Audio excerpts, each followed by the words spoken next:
Hi guys, welcome back sa channel. Shoutout po sa inyong lahat mga ka-good vibes. Eto na naman tayo.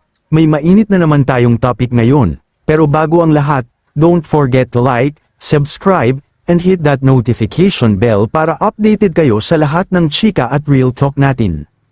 Alam nyo, may mga pagkakataon talaga na mapapaisip ka, totoo pa ba ang pagmamahal ngayon? Kasi parang lahat na lang ng relasyon, binibigyan agad ng mali siya. Tulad na lang ng isyu ngayon na iniikot ng ilang tao, si Medeth daw, naghahanap lang ng boyfriend para may sponsor. Hala, sponsor agad?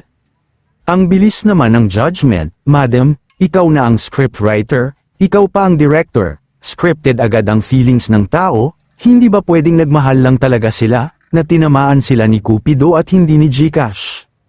Tingnan nyo nga si Matt at Medeth, ang tinaguriang M&M, sweet, masaya, and very natural ang chemistry nila. Pero eto tayo, biglang may chismis na habol lang daw ng sponsors pang anniversary, pang date.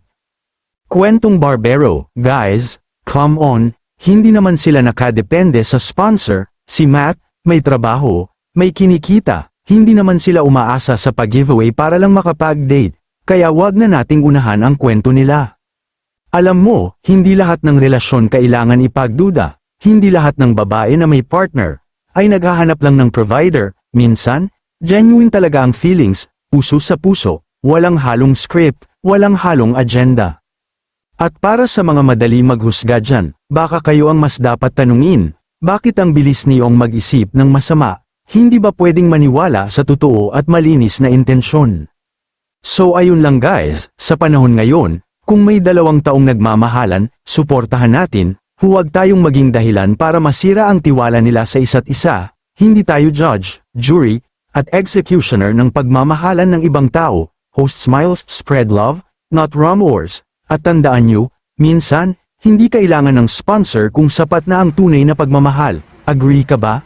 Comment below, like kung naniniwala ka sa tunay na love, subscribe for more real talks.